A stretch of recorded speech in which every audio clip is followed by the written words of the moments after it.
Cuando levanté el teléfono para preguntarle a mi hijo Max cuándo sería su boda, mi nuera Lena me miró directo a los ojos y dijo con una sonrisa helada: «Oh, ya nos casamos ayer. Solo invitamos a personas especiales». Sus palabras me cayeron como un balde de agua fría. Personas especiales. Yo, que durante 3 años había pagado sus $500 de renta mensual, comprado cada mueble de su casa y llenado su refrigerador cuando no tenían nada para comer, no era una persona especial. Me quedé allí, en la sala de mi propia casa, sosteniendo el teléfono como si pesara 500 libras, viendo a mi hijo evitar mi mirada, mientras Lena se acomodaba en el sofá que yo misma les había comprado. El vestido rosado que había elegido para su boda seguía colgado, inútil, en mi closet. También estaban ahí los zapatos nuevos, y la ilusión de ser parte del día más importante en la vida de mi único hijo. Había gastado $200 en ese vestido, imaginando lo bien que me vería en las fotos de la boda de Max, fotos en las que jamás aparecería. Durante semanas planifiqué cada detalle. Había separado dinero para darles $1000 como regalo de bodas. Llamé a mi hermana Diana en Chicago para contarle la buena noticia. Limpié mi casa de arriba abajo, pensando que quizá vendrían a celebrar conmigo después de la ceremonia. Todo eso se derrumbó en un segundo con aquellas 4 palabras envenenadas. Solo personas especiales. Max por fin levantó la mirada y dijo con una voz que sonaba ensayada: «Mamá, fue algo íntimo, muy pequeño, solo nosotros y los testigos». Pero yo sabía que era mentira. Vi las fotos en las redes sociales. Vi a los padres de Lena posando orgullosos junto a los recién casados. Vi a sus hermanos brindando con champaña. Vi el vestido blanco de Lena, el mismo para el que yo había aportado $800 el mes pasado para sus gastos personales. Vi todo lo que se suponía que no debía ver. Una semana después, exactamente 7 días después de aquella humillación, Lena me llamó con una voz completamente distinta. Ya no era la mujer segura que me había excluido de su boda. Ahora sonaba desesperada, casi suplicante. «Renate, la renta está atrasada. El dueño nos está presionando y dice que si no pagamos esta semana nos va a sacar.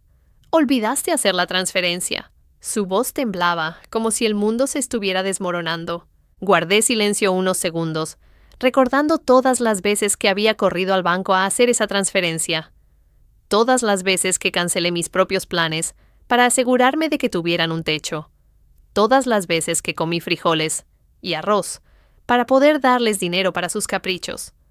Ahora, después de excluirme del momento más importante de sus vidas, tenían el descaro de llamarme como si nada hubiera pasado. «Lena», dije con una calma que ni yo misma esperaba, «¿no te advertí que solo ayudo a personas especiales?». El silencio al otro lado de la línea fue tan profundo que pude oír los latidos de mi propio corazón. Por primera vez en años, no era yo quien temblaba, sino ella. «Rinade, no entiendo», tartamudeó. «Siempre fuimos especiales para ti. Eres como una segunda mamá para mí». Mentiras. Todo mentiras. Envuelto en esa voz dulce que solo usaba cuando necesitaba algo. La misma voz que había utilizado para pedirme dinero para el vestido de novia, para la luna de miel, para los anillos que también ayudé a financiar, sin saber que jamás vería la ceremonia donde los intercambiaron.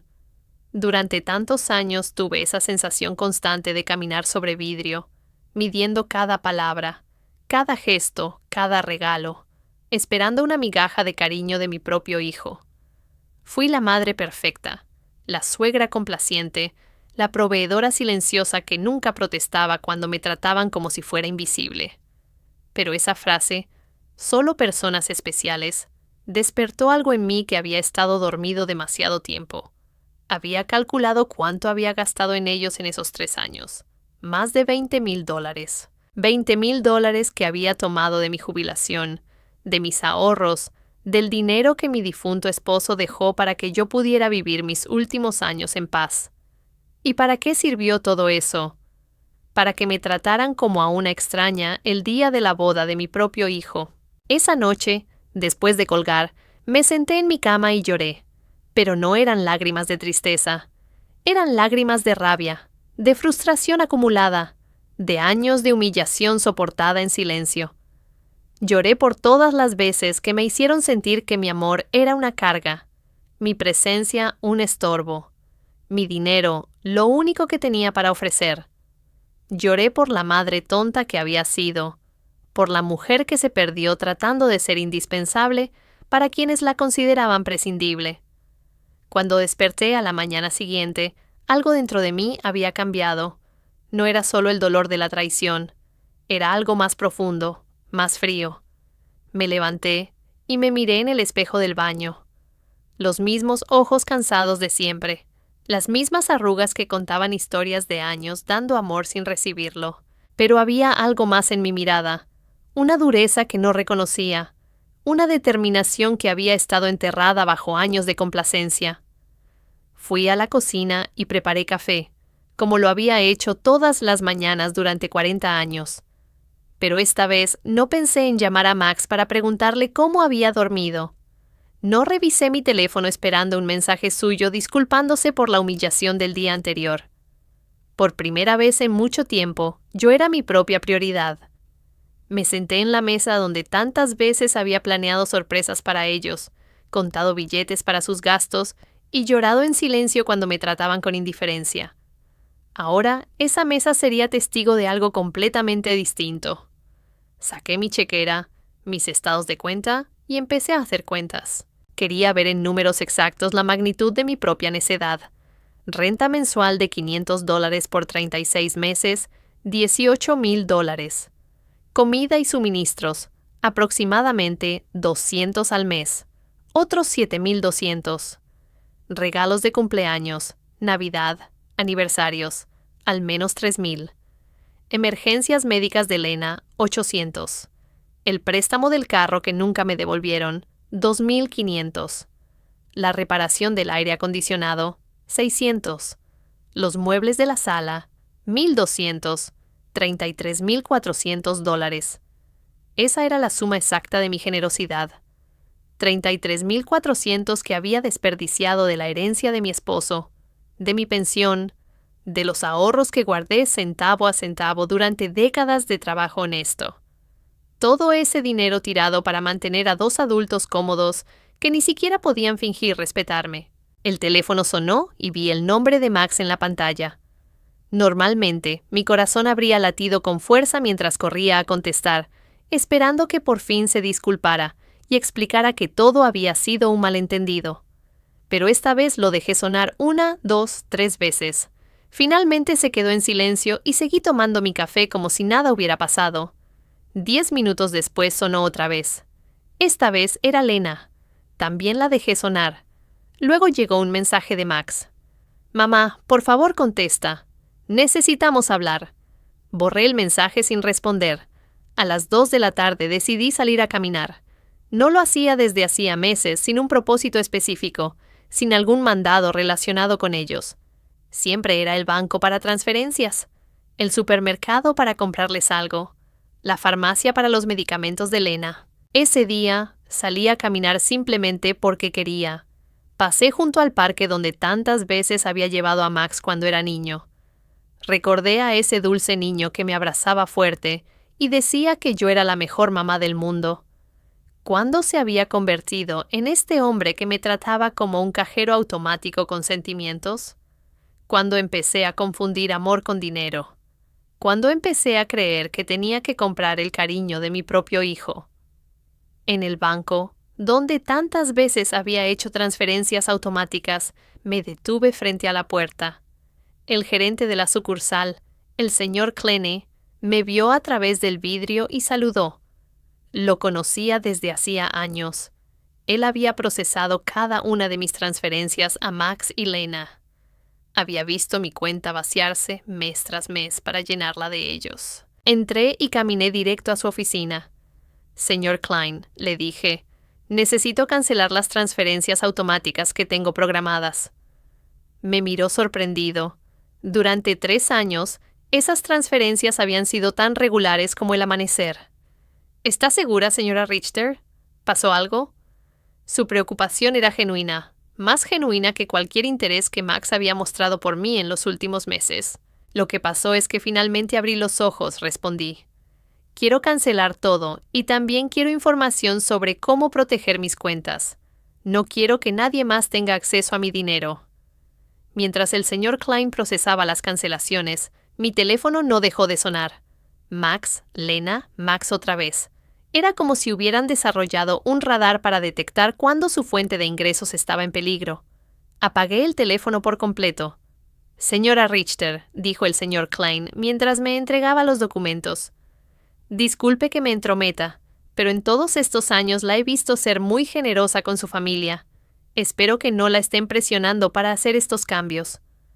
Sus palabras me tocaron profundamente. Este hombre, que apenas me conocía más allá de las transacciones bancarias, mostraba más preocupación genuina por mi bienestar que mi propio hijo. No estoy siendo presionada, señor Klein. Al contrario, por fin dejé de presionarme a mí misma. Cuando salí del banco, me sentí extrañamente ligera, como si hubiera dejado una carga enorme en esa oficina. Por primera vez en años, mi dinero era completamente mío. No tenía obligaciones financieras con personas que me veían como un recurso en lugar de una persona. Regresé a casa pensando en todas las cosas que no había hecho para complacer a Max y Lena. Los viajes que no tomé para ahorrarles dinero. Las amistades que dejé de ver porque siempre estaba disponible para sus emergencias. Los pasatiempos que abandoné porque cada dólar que gastaba en mí era un dólar menos para sus necesidades. Cuando llegué, encontré 3 autos estacionados frente a mi puerta. El de Max, el de Lena y uno que no reconocí. Vi movimiento dentro de mi casa a través de las ventanas. Mi sangre se heló. Tenían llaves. Yo se las había dado porque confiaba en ellos, porque pensé que algún día me cuidarían como yo los cuidé. Respiré hondo antes de abrir la puerta. Era el momento del primer enfrentamiento real de mi nueva vida. Abrí la puerta de mi casa y vi una escena que nunca olvidaré. Max estaba sentado en mi sofá con la cabeza entre las manos. Lena caminaba de un lado a otro como un animal enjaulado, y un hombre mayor que no conocía revisaba papeles en mi mesa del comedor. Mis papeles, mis documentos personales. ¿Qué está pasando aquí?, pregunté con una voz que sonó más fuerte de lo que esperaba. Los 3 me miraron como si yo fuera la intrusa. Lena fue la primera en hablar, y su voz tenía esa urgencia desesperada que ya le había escuchado por teléfono. Renata, gracias a Dios que estás aquí. Necesitamos hablar. El señor Fisher es del bufete al que consultamos sobre tu situación. ¿Mi situación? La pregunta salió de mi boca con una calma que me sorprendió. ¿Qué situación? Yo estoy perfectamente bien. Max finalmente levantó la cabeza y me miró con esos ojos que alguna vez pertenecieron a un niño inocente y ahora solo reflejaban pánico financiero. Mamá, fuimos al banco y nos dijeron que cancelaste todas las transferencias. El señor Klein explicó que también bloqueaste nuestro acceso a tus cuentas. No entendemos por qué hiciste eso. El señor Pfizer, un hombre de unos 50 años, traje gris y una sonrisa que no inspiraba confianza, se acercó con la mano extendida. Señora Richter, soy el Dr. Pfizer, abogado de derecho familiar. Sus hijos están preocupados por su bienestar mental y me han pedido evaluar la situación. No le estreché la mano. En cambio, fui directamente a mi mesa del comedor y recogí todos mis documentos, los mismos que él había estado revisando sin mi permiso. Estos son papeles privados.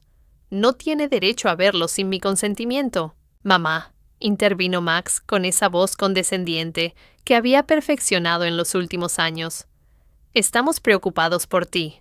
Tu comportamiento ha sido muy extraño últimamente. Primero nos cortas económicamente sin explicación.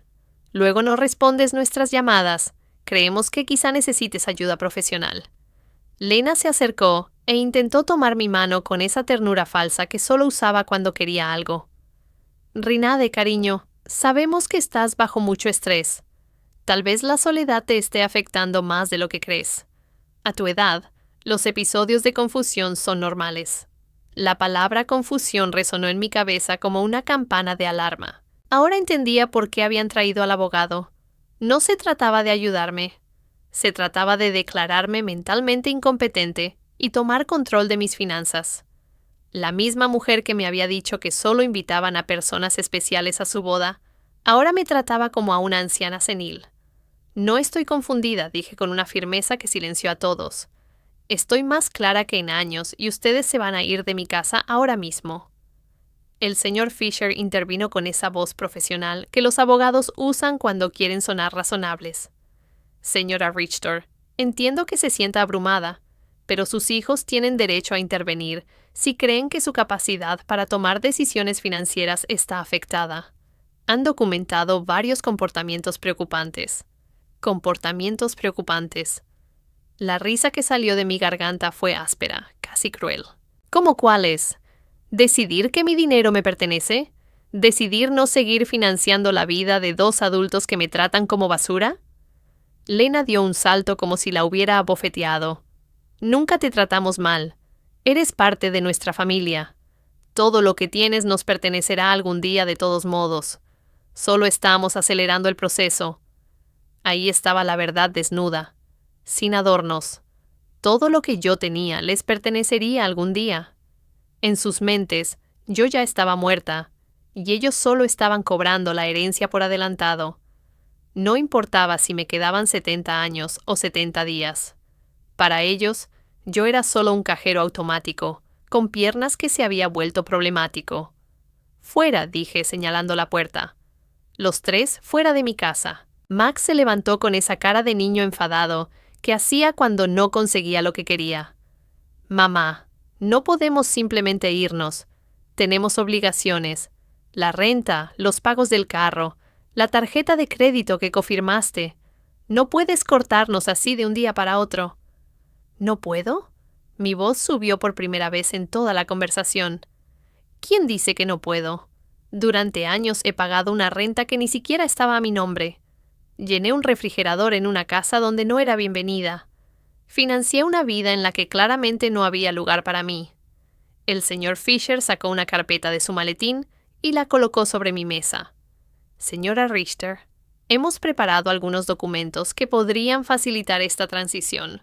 Un poder notarial que permitiría a Max y a Lena manejar sus finanzas de manera más eficiente.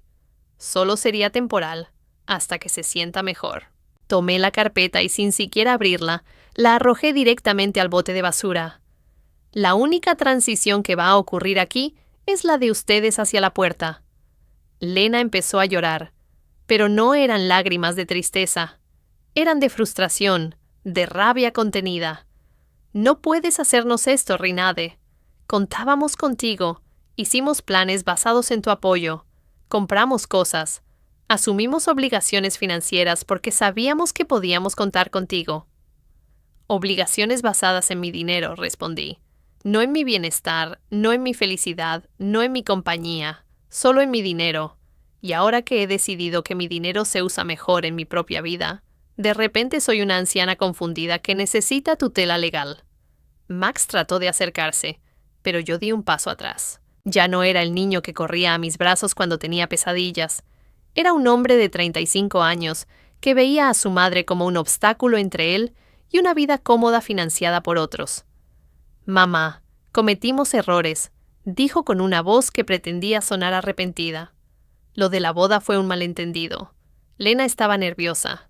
Yo estaba bajo presión. Podemos arreglar esto si solo vuelves a ser razonable. ¿Razonable? La palabra me supo amarga. Ser razonable significa seguir pagando su vida mientras me tratan como a una extraña. Significa fingir que no duele haber sido excluida del día más importante de la vida de mi único hijo.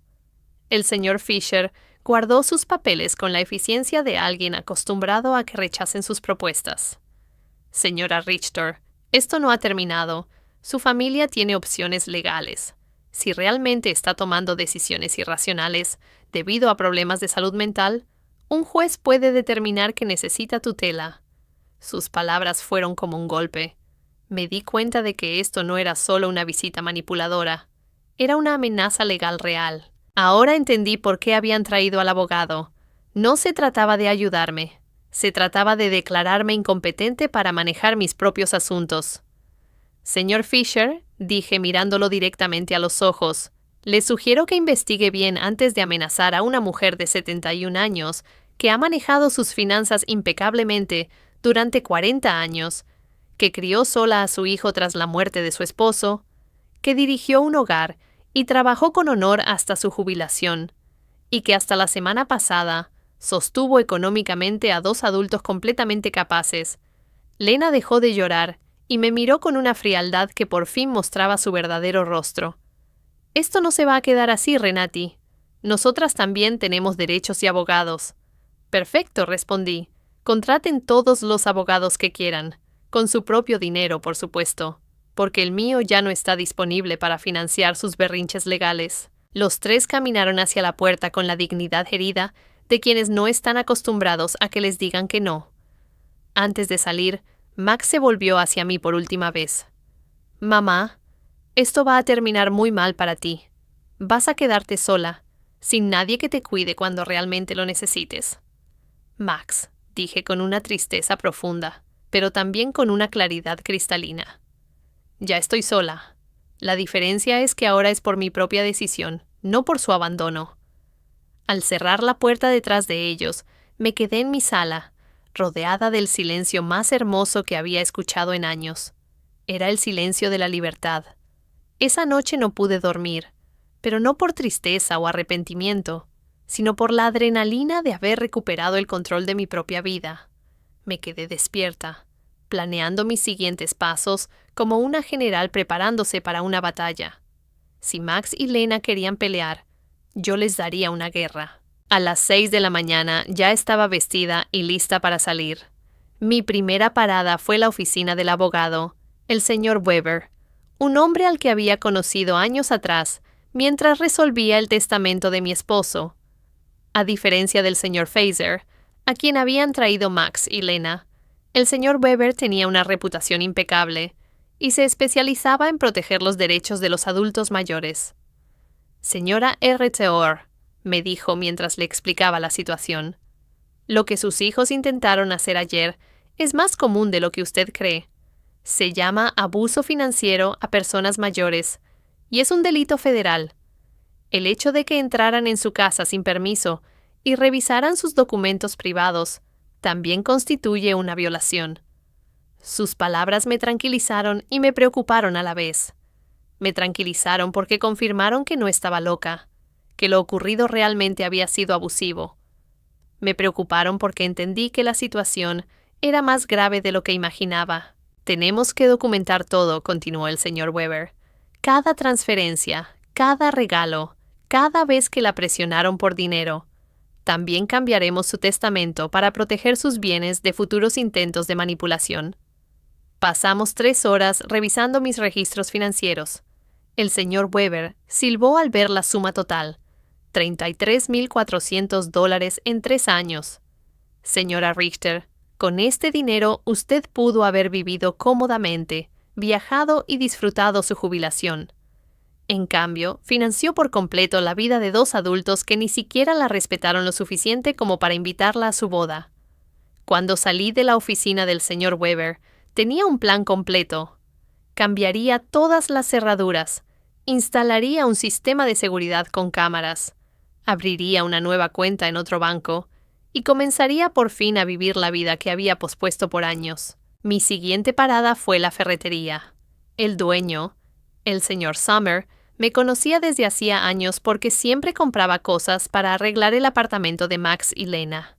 Esta vez era diferente. Señora R. Theor, ¿qué la trae por aquí hoy? ¿Otra emergencia con su hijo?, preguntó con la familiaridad de quien había sido testigo silencioso de mi generosidad desperdiciada. No, señor Summer. Esta vez es para mi propia casa. Necesito cambiar todas las cerraduras y quiero que sean de la mejor calidad. Él me miró sorprendido, pero no hizo preguntas. Mientras elegía las cerraduras, su hijo Ethan, que instalaba sistemas de seguridad, pasó por allí. Fue la providencia en acción. Ethan, le dije, también necesito instalar cámaras de vigilancia, el sistema completo. El precio no es un problema. Mientras preparaban todo para la instalación del día siguiente, recibí una llamada de un número desconocido. Era Lena llamando desde el teléfono de otra persona porque yo había bloqueado su número después del enfrentamiento del día anterior. Renata, soy Lena. Por favor, no cuelgues. Necesitamos hablar como adultos civilizados. Habla, dije con sequedad. Mira, entiendo que estás molesta por la boda. Fue un error. Max y yo lo hemos hablado y queremos compensarte. ¿Qué tal si hacemos una cena especial para celebrar nuestra boda contigo? Podemos hacerla en tu casa. Cocinar juntas como antes. La manipulación en sus palabras era tan obvia que casi tuve que reír. Lena, ¿cuánto renta debes exactamente? El silencio al otro lado confirmó que había tocado un punto sensible. Bueno, son 2 meses. $1,000 en total. Pero no te llamo solo por eso, Renati. De verdad te extrañamos en nuestras vidas. ¿Me extrañan a mí o extrañan mi dinero? Pregunté directamente. Ambas cosas, respondió con una honestidad sorprendente. Renat, no te voy a mentir. Sí, necesitamos tu ayuda económica, pero también te queremos. Eres importante para nosotros. Si soy tan importante, dije, ¿por qué no fui lo suficientemente importante para estar en tu boda? ¿Por qué no soy lo bastante importante para recibir una llamada que no pida dinero? ¿Cuándo fue la última vez que me llamaste solo para preguntar cómo estaba? Otro silencio. Las dos sabíamos la respuesta. Nunca. Lena, te lo voy a explicar una sola vez. Durante 3 años, me trataste como un cajero automático con sentimientos. Me usaste, me ignoraste, me humillaste y al final me insultaste de la peor manera posible. Ahora que el dinero se está acabando, de pronto descubres que me quieres. Renote, por favor, la interrumpí. No hay por favor. Tú tomaste tu decisión cuando decidiste que no era lo suficientemente especial como para estar en tu boda. Ahora yo tomo la mía. Colgué y apagué el teléfono por completo. No quería más interrupciones en mi día de liberación. Esa tarde fui al salón de belleza al que no iba desde hacía más de 1 año. Siempre cancelaba mis citas porque Max o Lena necesitaban algo urgente o porque el dinero que había separado para mí se convertía en una emergencia para ellos. Señora Richter, llamó mi estilista favorita, Cynthia. ¡Qué sorpresa! Pensé que ya se había olvidado de nosotras. No me olvidé de ti, Cynthia. Solo olvidé que yo también merezco que me consientan. Me di el gusto de todo el tratamiento. Corte, color, manicura, pedicura. Por primera vez en años gasté dinero en mí sin sentir culpa. Mientras Cynthia trabajaba en mi cabello, me habló de su vida, de sus hijos, de sus sueños. Fue refrescante tener una conversación que no girara en torno a las necesidades de Max y Lena. Se ve hermosa, señora Richter, dijo cuando terminó. Pero más que eso, se ve libre. ¿Pasó algo bueno? Sí, Cynthia. Por fin aprendí a decir que no. Cuando llegué a casa esa tarde, había un auto frente a mi puerta que no reconocí. Mi corazón se aceleró por un momento, creyendo que Max y Lena quizá habían regresado con refuerzos, pero al acercarme, vi a una mujer mayor sentada en los escalones de mi porche. Señora Richter, preguntó cuando bajé del auto. Sí, soy yo. ¿Puedo ayudarla? Soy Eleanor Brooks. Vivo al lado. Hemos sido vecinas por años, pero nunca hemos tenido oportunidad de hablar. Ayer escuché voces muy fuertes en su casa y me preocupé. ¿Está todo bien? Su sincera preocupación me conmovió profundamente. Aquí estaba una desconocida que mostraba más interés por mi bienestar que mi propio hijo. Pase, señora Brooks. Le haré un café y le contaré una historia que no va a creer. Mientras preparaba el café, le conté toda la situación. Eleanor escuchó sin interrumpir, asintiendo de vez en cuando, y cuando terminé, sus ojos estaban llenos de lágrimas. Señora Richter, dijo, hizo lo correcto. Yo pasé por algo parecido con mi hija hace 5 años. También pensé que era mi deber financiar su vida adulta. También creía que no me querrían si no les daba dinero. ¿Qué pasó?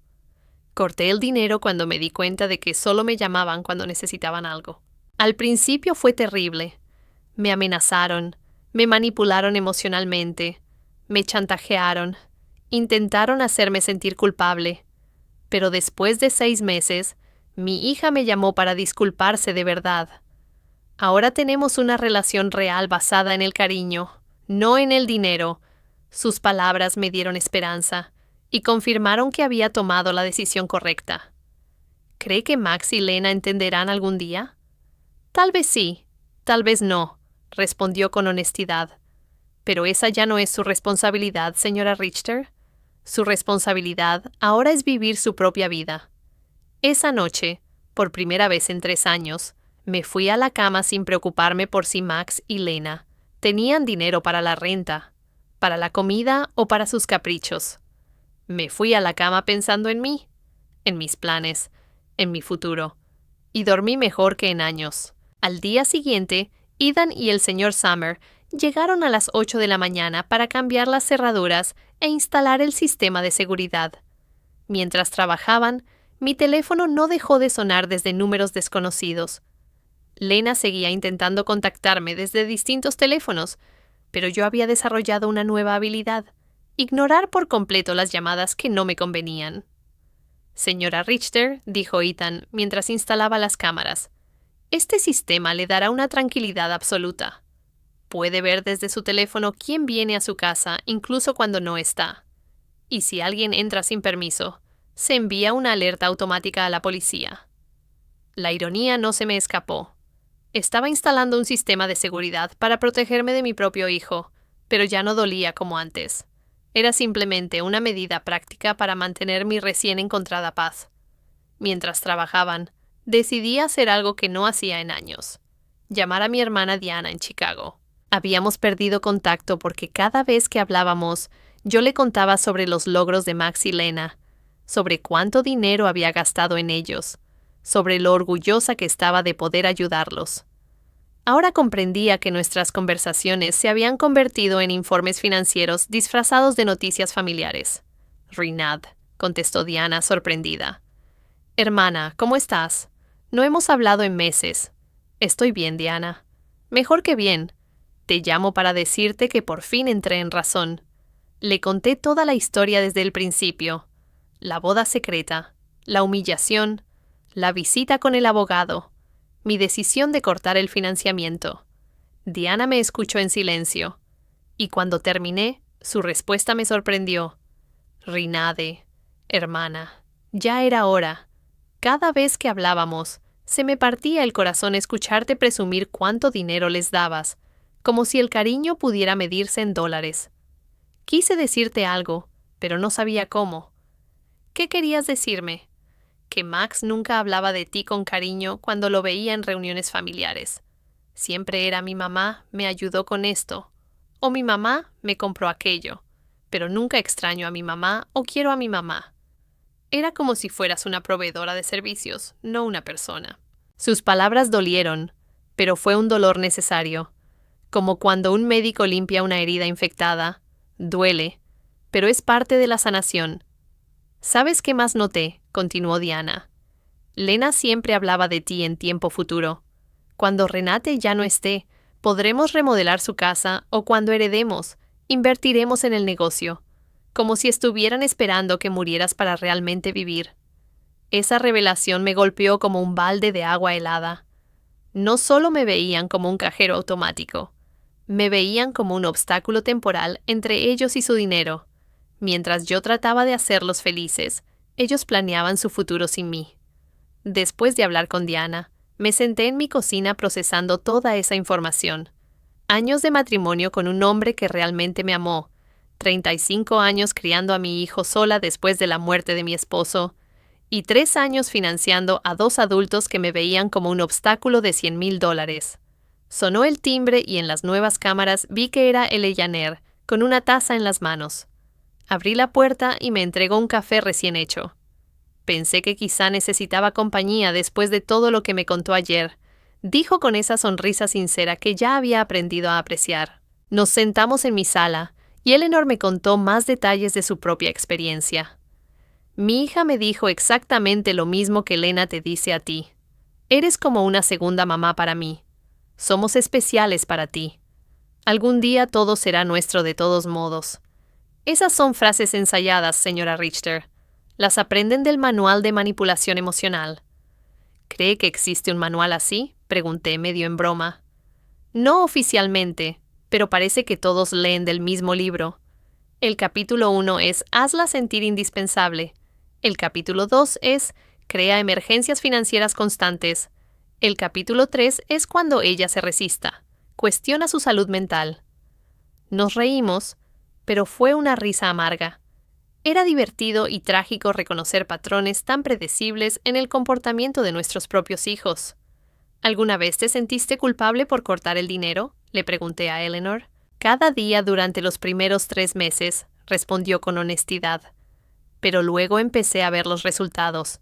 Mi hija tuvo que conseguir un segundo empleo.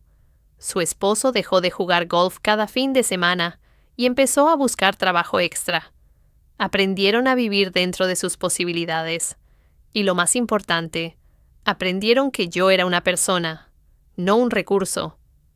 Esa tarde decidí hacer algo que había pospuesto por años. Visitar la tumba de mi esposo. Siempre encontraba excusas para no ir porque Max o Lena necesitaban algo urgente o porque la tarifa del taxi estaba mejor invertida en una de sus emergencias. El cementerio estaba tranquilo y hermoso. La tumba de Robert se veía un poco descuidada porque no había ido a limpiarla en meses. Me senté en el pasto junto a su lápida y hablé con él como si estuviera vivo. Robert, mi amor, creo que me perdí por un tiempo. Después de que te fuiste, puse toda mi energía en Max. Quería ser la mejor madre del mundo, pensando que de alguna manera eso compensaría que creciera sin padre. Pero creo que en el proceso olvidé ser yo misma. El viento sopló suavemente y por un momento sentí como si él me escuchara. Nuestro hijo se ha convertido en alguien que no reconozco. O quizá siempre fue así y yo no quería verlo. Su esposa es... Bueno, ya sabes cómo es. El dinero que dejaste para que yo viviera en paz lo gasté cuidando de ellos. Pero ya no, mi amor. He aprendido. Limpié su tumba, reemplacé las flores marchitas con nuevas y me quedé allí otra hora, simplemente disfrutando la paz. Por primera vez en años no tenía prisa por volver a casa. Cuando regresé, había 3 autos estacionados frente a mi puerta otra vez. Mi corazón se aceleró, pero esta vez estaba preparada. Las cámaras me mostraron que eran Max, Lena y 2 personas más que no reconocí. Todos parecían alterados, hablando entre sí y señalando mi casa. No salí del auto. En su lugar llamé al señor Weber, mi abogado. Señor Weber, están en mi casa otra vez. Esta vez trajeron más gente. ¿Qué debo hacer? No salga del auto, señora Richter. Iré de inmediato y llamaré a la policía. Después de nuestra conversación de ayer, solicité una orden de restricción temporal. No se les permite estar en su propiedad. Minutos después llegaron el señor Weber y 2 patrullas. Observé a los oficiales hablar con Max y Lena. Vi a mi hijo gesticular con furia. Vi a Lena llorar otra vez, pero esta vez sus lágrimas no me movieron. Un oficial se acercó a mi auto. Señora, puede bajar con seguridad. Sus visitantes se irán de inmediato. Al bajar, Max me gritó desde la calle. Mamá, esto es ridículo. Somos tu familia. No puedes llamar a la policía contra tu propio hijo. Max, respondí con una calma que me sorprendió. La familia no amenaza con demandas por incompetencia mental. La familia no entra a casas ajenas sin permiso. La familia no trata a sus madres como cajeros automáticos. Lena gritó desde la otra acera. Nos vas a pagar todo lo que nos debes. Tenemos cuentas que firmaste con nosotros. No puedes abandonarnos así. El señor Weber intervino. Señora Brooks, cualquier comunicación futura debe hacerse a través de mi oficina, y le sugiero consultar con un abogado antes de hacer amenazas de cobro, porque mi clienta tiene documentación completa de todos los pagos que hizo voluntariamente durante 3 años. Los vi alejarse en sus autos, derrotados pero sin rendirse. Sabía que esto no había terminado, pero por primera vez en toda esta situación me sentí segura. Tenía ayuda profesional. Tenía apoyo emocional de Eleanor. Y lo más importante, tenía claridad mental sobre lo que era correcto y lo que era incorrecto. Esa noche, Eleanor me invitó a su casa a cenar. Conocí a su hija, que estaba de visita, y pude ver con mis propios ojos cómo se veía una relación familiar saludable. Se hablaban con respeto, preguntaban sinceramente por la vida de la otra, y se reían juntas. La hija no pidió dinero ni una sola vez en toda la velada. Yo quería eso con Max también. Confesé a Eleanor después de que su hija se fue. Y quizá lo tengas algún día, respondió. Pero primero él debe aprender que eres una persona que merece respeto, no solo una fuente de ingresos. Por primera vez en semanas me fui a dormir sintiéndome esperanzada por el futuro. Los días siguientes fueron extrañamente tranquilos. Las cámaras de vigilancia me mostraban que Max y Lena pasaban en su auto frente a mi casa varias veces al día, a veces despacio, a veces se estacionaban unos minutos, pero sin bajarse. Era como si estudiaran mi rutina, buscando el momento perfecto para su próxima movida. El señor Weber me había aconsejado documentar cada una de esas visitas, así que llevé un registro detallado con fecha y hora. Su persistencia trabajará a nuestro favor, había dicho. Cada vez que aparezcan después de haberles dicho que no se acerquen, fortalece nuestro caso para una orden de restricción permanente. El viernes por la mañana estaba desayunando tranquilamente cuando sonó el timbre. Las cámaras me mostraron a una joven muy bien vestida, con una carpeta en la mano y una sonrisa profesional. No la reconocí, pero algo en su postura me indicó que no era una visita social. «Buenos días, señora Renate Richter», dijo al abrir la puerta. «Soy investigadora social de la Oficina de Servicios para Personas Mayores. Hemos recibido un reporte de que podría encontrarse en una situación de riesgo y necesitamos hacer una verificación de bienestar». Sentí que la sangre se me helaba. Max y Lena habían escalado la situación. Ya no eran solo amenazas de abogados privados. Ahora habían involucrado al gobierno. «¿Puedo ver su identificación?», pregunté intentando mantener la calma. Por supuesto. Me mostró una identificación oficial que parecía auténtica. «Soy la trabajadora social señora Schmidt. ¿Puedo pasar y hablar con usted?». La dejé entrar, sabiendo que negarme habría sido peor para mi caso. La señora Schmidt se sentó en mi sala y sacó un formulario. «Señora Richter, hemos recibido reportes de que ha mostrado cambios significativos en su comportamiento financiero, que ha cortado la comunicación con su familia y que ha mostrado señales de paranoia al instalar sistemas de seguridad innecesarios. También se nos dijo que ha rechazado ayuda médica y legal de sus seres queridos». Cada palabra había sido elegida con precisión para hacerme parecer una anciana mentalmente inestable. Reconocí la mano de Lena en la redacción.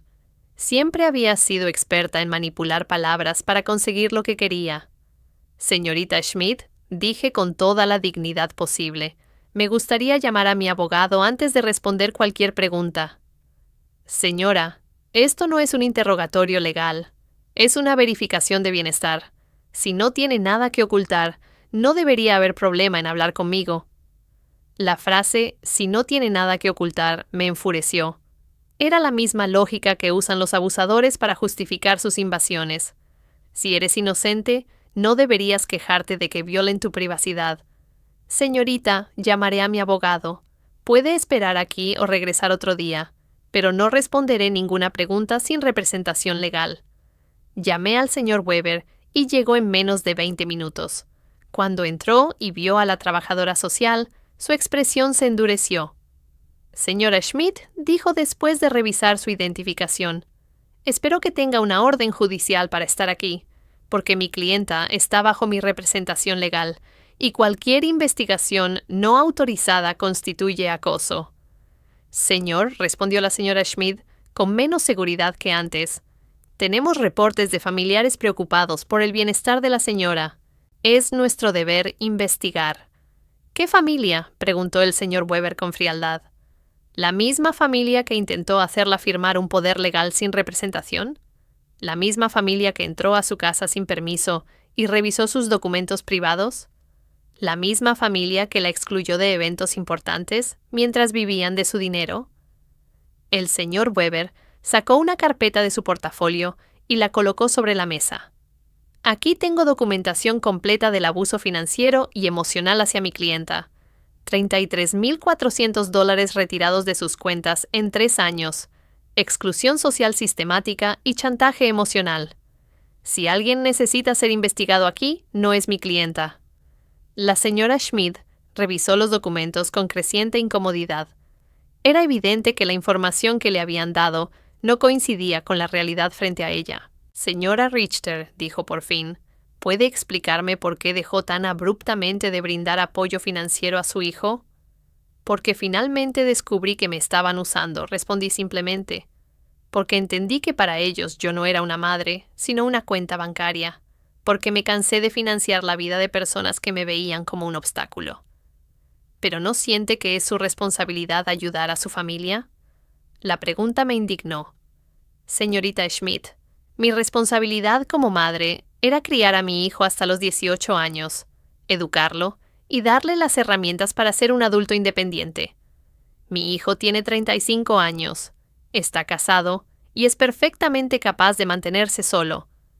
Financiar su vida adulta no es responsabilidad mía, es mi elección, y he elegido no hacerlo más. El señor Weber intervino.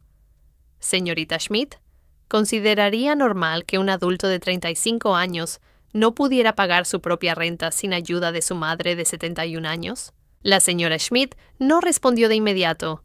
Pude ver que estaba reevaluando toda la situación. Señora Richter, preguntó tras un momento, ¿usted maneja completamente sus propias finanzas? Puedo mostrarle mis estados de cuenta, mis inversiones, mis pagos de impuestos. Todo está al día y en orden. ¿Vive de manera independiente? Como puede ver, mantengo mi casa limpia. Me cuido físicamente. Manejo mi propio carro. Tengo relaciones sociales saludables con mis vecinos. ¿Toma algún medicamento? Solo vitaminas y, ocasionalmente, aspirina. No tengo ninguna condición médica que requiera medicación.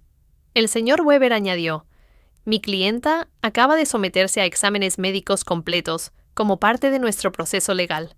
Está en perfectas condiciones mentales y físicas. La señora Schmidt cerró su carpeta. Señora Richter, basado en esta conversación y la documentación revisada, no veo indicios de que esté en riesgo o necesite intervención. Voy a cerrar este caso. Después de que ella se fue, el señor Weber y yo permanecimos en silencio unos minutos. Renate, dijo finalmente, esto va a seguir escalando. Max y Lena están gastando dinero que no tienen para contratar profesionales que intenten declararla incompetente. ¿Eso significa que están desesperados? Significa exactamente eso. ¿Qué más pueden hacer? Pueden presentar una demanda por incompetencia. Es costosa y difícil de ganar. Pero si encuentran un juez comprensivo y un psiquiatra dispuesto a testificar a su favor, podrían lograr que le asignen un tutor. El pensamiento me aterrorizó. Podrían tomar control de mi dinero. Pueden intentarlo, pero tenemos pruebas sólidas de que usted es completamente competente y de que ellos están motivados por la avaricia y no por una preocupación genuina. Esa tarde llamé a Diana para desahogarme. Hermana, dijo tras escucharme, ¿te das cuenta de hasta dónde están dispuestos a llegar por dinero? Están arriesgando relaciones familiares, gastando en abogados y doctores, destruyendo su reputación, todo para tener acceso otra vez a tu cuenta bancaria. Sus palabras me hicieron pensar. Max y Lena habían revelado por completo su verdadera naturaleza. No había marcha atrás. No había posibilidad de una reconciliación genuina. Para ellos, nunca fui una madre ni una suegra respetada. Siempre fui dinero con piernas. Esta revelación, aunque dolorosa, también fue liberadora. Ya no tenía que preguntarme si estaba tomando la decisión correcta. Ya no tenía que sentir culpa por protegerme. Habían demostrado por sí mismos que mi bienestar emocional y físico era menos importante para ellos que mi dinero. Esa tarde, Eleanor vino a visitarme con una sorpresa. Había invitado a sus amigas del club de jardinería para conocerme. «Renate», me presentó. «Estas son mis amigas Cynthia, a quien ya conoces del salón, María, Carmen y Alfreda. Todas hemos pasado por situaciones similares con familiares abusivos. Pasamos la noche compartiendo historias. María había tenido que poner límites a un hermano que constantemente le pedía dinero. Carmen había cortado su relación con una hija que solo la visitaba cuando necesitaba dinero. Alfreda había tenido que cambiar su testamento después de descubrir que sus nietos la consideraban su plan de jubilación. Lo que más me duele, confesé, no es perder el dinero que les di, sino darme cuenta de que nunca tuve el amor que creí tener. Rinade, dijo Alfreda con la sabiduría de sus 80 años, el amor verdadero no se compra ni se vende. Si tuviste que pagarlo, nunca fue real.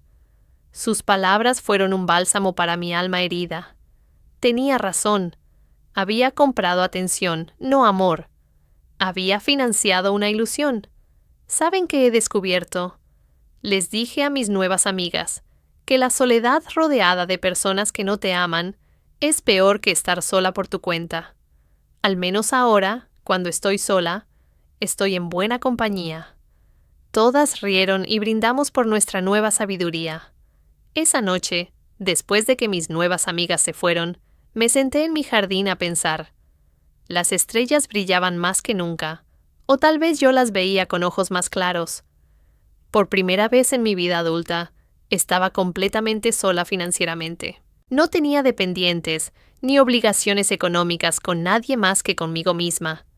Y en lugar de asustarme, esa realidad me emocionaba. Podía viajar cuando quisiera. Podía remodelar mi casa. Podía comprarme ropa bonita. Podía donar a organizaciones benéficas que eran importantes para mí. Podía invertir en mi propio futuro en lugar de financiar el presente de personas desagradecidas. La libertad sabía a esperanza, y por primera vez en años quería planear mi futuro. Un mes después de la visita del psiquiatra, pensé que finalmente había ganado la guerra. Me había acostumbrado a una hermosa rutina. Desayunaba con tranquilidad y leía el periódico. Atendía mi jardín, almorzaba con Eleanor o con alguna de mis nuevas amigas, y por las tardes me dedicaba a actividades que había dejado de lado durante años.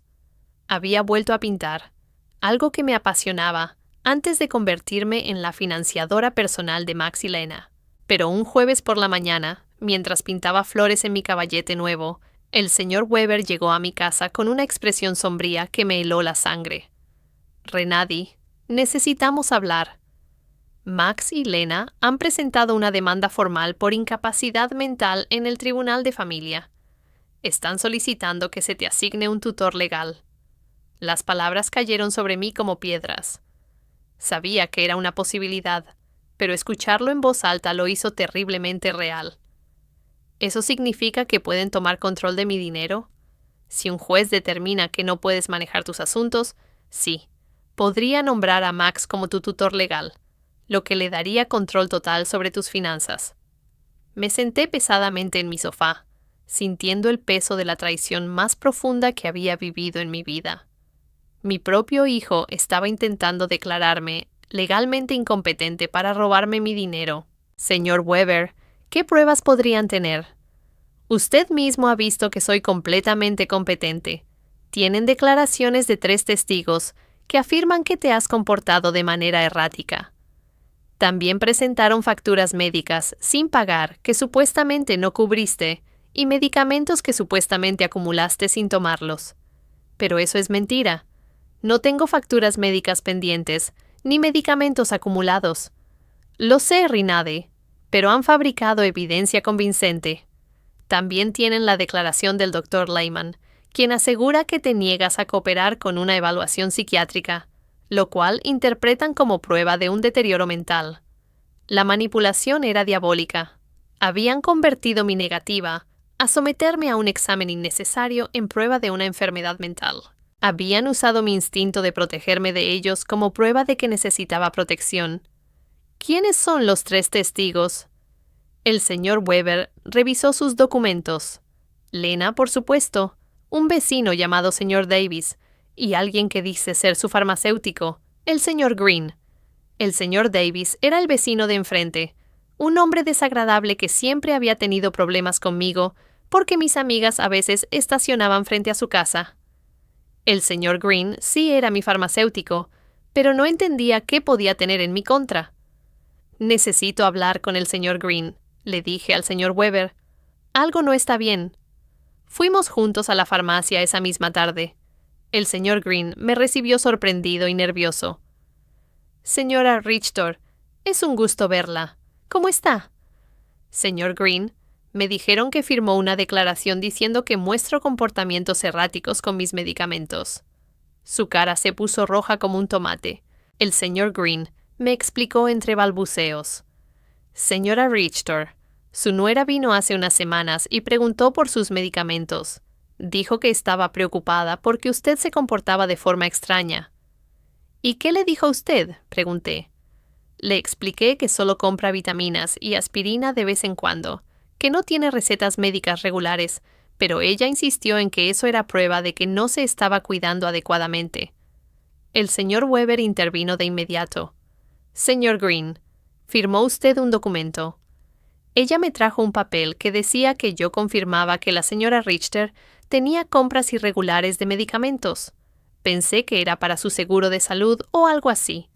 No sabía que era para una demanda. Mi propio farmacéutico había sido engañado para firmar algo que no entendía completamente. La manipulación de Lena no conocía límites. Señor Green, le dije, necesito que escriba una declaración explicando exactamente lo que pasó y aclarando que no tengo problemas con medicamentos. Por supuesto, señora Richter. Lamento mucho este malentendido. Después de la farmacia, fuimos a enfrentar al señor Davis. Cuando tocamos a su puerta, nos recibió con hostilidad evidente. ¿Qué quieren, señor Davis?, dijo el señor Weber. Entiendo que firmó una declaración sobre el comportamiento de mi clienta. Y tiene razón, la firmé. Esa mujer está loca. Lleva semanas actuando de forma extraña. ¿Puede ser más específico sobre los comportamientos que observó? Instaló cámaras como si viviera en una zona de guerra. Tiene extraños visitándola todo el tiempo. Le grita a su familia en la calle. Me di cuenta de que el señor Davis había sacado todo de contexto. Las cámaras eran para protección. Los extraños mis nuevas amigas y mis voces la defensa de mi casa. No había forma de razonar con él. Su declaración se basó en observaciones superficiales interpretadas maliciosamente. Aquella noche, el señor Weber y yo nos sentamos a planear nuestra defensa. Renadi, necesitamos nuestra propia evaluación psiquiátrica. Tengo una colega, la doctora Moore, experta en evaluar la capacidad mental. Ella puede confirmar oficialmente que estás completamente competente. ¿Y si Max y Lena han sobornado al juez? ¿Y si nada de esto importa porque ya decidieron declararme incompetente? Rinade, el sistema legal no es perfecto, pero tampoco está completamente corrupto. Tenemos pruebas sólidas de tu competencia mental y de sus motivaciones financieras. Vamos a pelear esto. Al día siguiente fui a mi cita con la doctora Moore. Era una mujer de unos 50 años, con ojos amables pero sagaces. Señora Richter, le voy a hacer una serie de preguntas y pruebas para evaluar su capacidad mental. Tómese su tiempo y responda con honestidad. Durante 2 horas me hizo preguntas sobre mi memoria, mi capacidad de razonamiento, mi comprensión financiera y mi salud emocional. También me aplicó pruebas cognitivas y me pidió resolver problemas matemáticos y lógicos. Señora Richter, dijo al final, sus resultados están muy por encima del promedio para su edad. No solo es competente mentalmente, sino que su función cognitiva es excelente. La doctora me miró con seriedad. Doctora, ¿por qué cree que mi familia está haciendo esto?, pregunté. Según lo que me ha contado y los documentos que revisé, esto parece un caso clásico de explotación financiera hacia una persona mayor. Lamentablemente, es más común de lo que la gente cree. Salí de la consulta sintiéndome validada, pero también triste. La confirmación profesional de mi salud mental fue un alivio, pero también confirmó que la demanda era real y necesaria. Esa tarde, Eleanor organizó una reunión de emergencia con todas nuestras amigas del club de jardinería. Cuando les conté sobre la demanda de incompetencia, todas se indignaron. Renate, dijo María, nosotras daremos testimonio a tu favor. Hemos estado contigo durante semanas y cualquiera puede ver que estás muy bien. Mejor que bien, agregó Cynthia. Tienes más claridad y fortaleza que muchas mujeres de 40 que conozco. Alfreda, Con la sabiduría de sus 80 años, tomó mis manos. Renate, querida, lo que tus hijos están haciendo no es nuevo. Por generaciones, hijos codiciosos han intentado declarar a sus padres incapaces para quedarse con su dinero. Pero tú tienes algo que muchas de esas víctimas no tenían: documentación, apoyo legal y amigas que pueden testificar por ti. Sus palabras me dieron esperanza. No estaba sola en esta lucha. Tenía un ejército de mujeres fuertes que habían presenciado mi transformación de primera mano. ¿Saben qué es lo más triste de todo esto?, dije. Que Max y Lena están dispuestos a destruir cualquier posibilidad futura de reconciliación por dinero. Incluso, si yo estuviera dispuesta a perdonar todo hasta ahora, después de esto no hay vuelta atrás. Y tal vez eso sea lo mejor, Isna, respondió Cynthia. Al menos ahora sabes exactamente quiénes son y puedes actuar en consecuencia. Esa noche, por primera vez desde que comenzó esta pesadilla, lloré de verdad. No lloré de tristeza, sino de duelo. Le dije adiós para siempre al hijo que creí tener, al sueño de una familia amorosa, a la ilusión de que el amor incondicional era recíproco. Pero también surgió algo nuevo dentro de mí, una determinación férrea de no permitir que me despojaran no solo de mi dinero, sino también de mi dignidad y mi libertad. La guerra había comenzado oficialmente, pero yo estaba lista para pelear. El juicio llegó 3 semanas después. Me desperté temprano, me puse mi mejor traje negro y me miré al espejo con una determinación que nunca antes había sentido. Ese día no solo se juzgaría mi capacidad mental, también mi dignidad como persona, mi derecho a vivir libre de abuso, mi valor más allá de mi cuenta bancaria. El señor Weber llegó a las 7 de la mañana para repasar nuestra estrategia. Renate, recuerda, la carga de la prueba recae en ellos. Ellos deben demostrar que eres incompetente. Nosotros solo debemos demostrar que no lo eres. ¿Y si el juez ya está predispuesto?, pregunté. El juez Miller tiene fama de ser justo. Revisé sus casos anteriores y no favorece automáticamente a las familias. Está comprometido con proteger los derechos de las personas mayores. Llegamos al tribunal a las 9 de la mañana. En el pasillo vi a Max con un traje nuevo, que seguramente compró para la ocasión, y a Lena vestida de negro como si estuviera en un funeral. Tal vez lo estaba, el funeral de nuestra relación familiar. Cuando nuestras miradas se cruzaron, Max evitó mis ojos, pero Lena sostuvo mi mirada con una frialdad que confirmó que para ella esto no era más que una transacción. Su abogado era un hombre mayor y elegante, con esa confianza que solo tienen quienes han ganado casos similares. Cuando comenzó su declaración de apertura, su estrategia quedó clara: presentarme como una anciana confundida, manipulada por desconocidos, para alejarme de mi amorosa familia. Su señoría, dijo con voz solemne, la señora Renate Richter ha mostrado un claro deterioro mental en los últimos meses. Ha cortado todo apoyo financiero a su familia, sin explicación racional. Ha instalado sistemas de seguridad innecesarios debido a paranoia y se ha aislado de sus seres queridos bajo la influencia de vecinos y abogados que obviamente se están aprovechando de su vulnerabilidad. Cada palabra había sido elegida para que mi empoderamiento pareciera demencia y mi libertad sonara como manipulación externa. Luego llamaron a sus testigos. Lena fue la primera en testificar, y su actuación fue digna de un Oscar. Ella lloró mientras describía cómo yo había cambiado por completo, cómo me había vuelto hostil y paranoica, cómo me había aislado de la familia que me amaba. Su señoría dijo con voz temblorosa: Renate siempre ha sido como una segunda madre para mí. Ver su deterioro mental ha sido devastador. Solo queremos ayudarla a recibir el cuidado que necesita. Mentiras envueltas en lágrimas convincentes.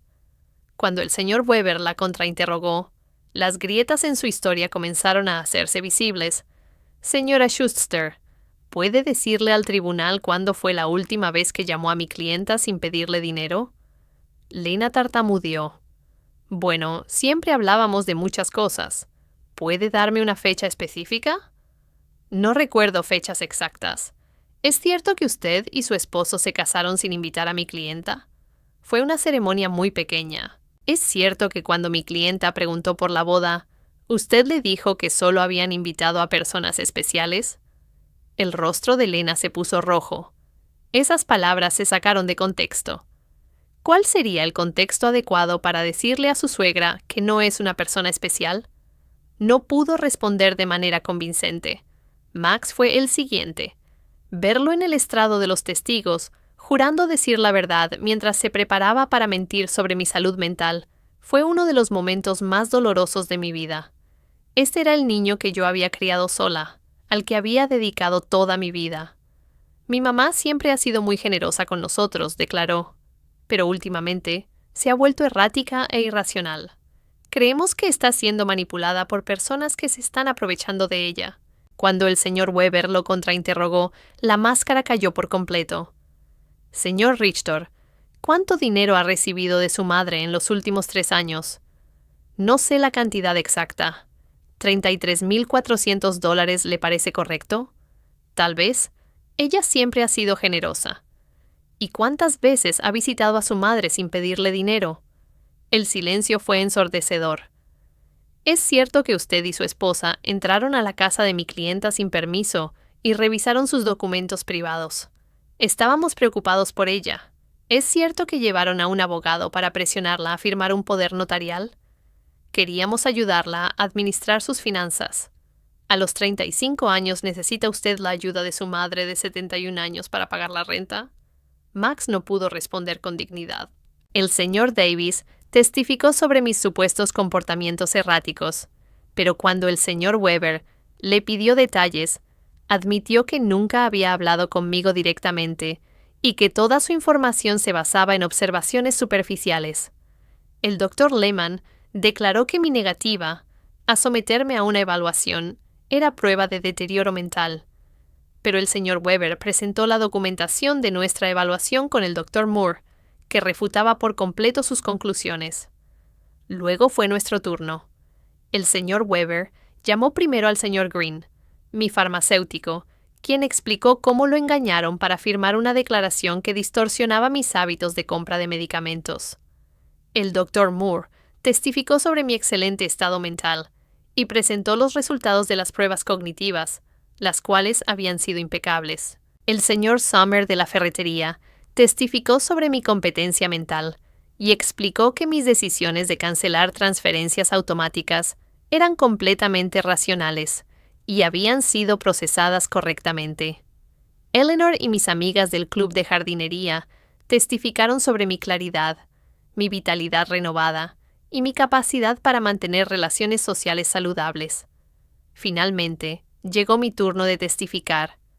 Me levanté con dignidad y caminé hacia el estrado, sintiendo el peso de 71 años de experiencia, de sabiduría ganada a través del dolor, de fortaleza descubierta en la adversidad. El señor Weber me guió durante mi testimonio, permitiéndome contar toda mi historia. Los $33,400 gastados en 3 años, la humillación de ser excluida de la boda, la manipulación emocional constante, la violación de mi privacidad, las amenazas legales. Señora Richter, preguntó finalmente el señor Weber, ¿por qué decidió dejar de brindar apoyo económico a su hijo y nuera? Porque finalmente entendí que lo que recibía de ellos no era amor, respondí con voz clara y firme. Era una transacción comercial disfrazada de relación familiar. Mi dinero era bienvenido, pero yo como persona no lo era. ¿Lamento mi decisión? Solo lamento que me haya tomado tanto tiempo tomarla. El abogado de Max trató de hacerme parecer confundida durante su contrainterrogatorio, pero respondí cada una de sus preguntas con claridad y precisión. Cuando intentó insinuar que mis nuevas amistades me habían manipulado, le expliqué que, por primera vez en años, tenía relaciones basadas en el respeto mutuo y no en el interés económico. En su alegato final, el abogado de Max insistió en que yo era víctima de manipulación externa. La refutación del señor Weber fue devastadora. Su señoría, lo que hemos visto aquí no es el caso de una anciana incompetente. sino el de una mujer que finalmente encontró la fuerza para liberarse de años de abuso financiero y emocional. Los demandantes no han presentado ninguna evidencia médica real de incompetencia mental. Lo que han presentado es frustración porque su fuente de ingresos ha decidido ejercer su derecho legal y moral de proteger sus propios recursos. El juez Miller se retiró a deliberar durante 2 horas que se sintieron como 2 años. Cuando regresó, su expresión era seria pero clara. Después de revisar todas las pruebas presentadas, comenzó. Es evidente para este tribunal que la señora Renate Richter está en pleno uso de sus facultades mentales. Las evaluaciones psiquiátricas profesionales confirman su competencia cognitiva. Sus decisiones financieras, por dolorosas que sean para su familia, son completamente racionales y están dentro de sus derechos. Mi corazón comenzó a latir más rápido. Además, continuó el juez, la evidencia sugiere que esta demanda está motivada por interés financiero y no por una preocupación genuina por el bienestar de la señora Richter. El tribunal niega completamente la solicitud de tutela. Había ganado. No solo había ganado la demanda, sino también mi libertad, mi dignidad, mi derecho a vivir libre del abuso de quienes supuestamente me amaban. Al salir del tribunal, vi a Max y a Lena discutiendo airadamente con su abogado. Lena me lanzó una mirada de odio puro antes de alejarse. Max me miró por última vez, y por un segundo vi algo que pudo haber sido arrepentimiento, pero ya era demasiado tarde. Esa noche, Eleanor organizó una celebración en mi casa con todos nuestros amigos. Brindamos por la justicia, por la libertad, por la hermandad de mujeres fuertes que se apoyan entre sí. Ranada, me dijo Alfreda, hoy no solo ganaste un juicio, recuperaste tu vida. Tenía razón. Por primera vez en años, el futuro era completamente mío. Podía viajar, podía amar, podía crear, podía vivir sin miedo, sin culpa, sin manipulación. 3 meses después, vendí mi casa y me mudé a un hermoso apartamento cerca del centro de la ciudad. Doné la mitad de mi dinero a organizaciones que protegen a los adultos mayores del abuso familiar. Con la otra mitad, comencé a vivir la vida que siempre había querido. Viajé por Europa, tomé clases de arte y me uní a grupos de voluntariado. Nunca supe más de Max y Lena. Supe por otros que tuvieron que mudarse a un apartamento más pequeño y que Lena encontró trabajo por primera vez en años. Tal vez la adversidad les enseñaría lo que mi generosidad nunca pudo: el valor del trabajo honesto y la independencia.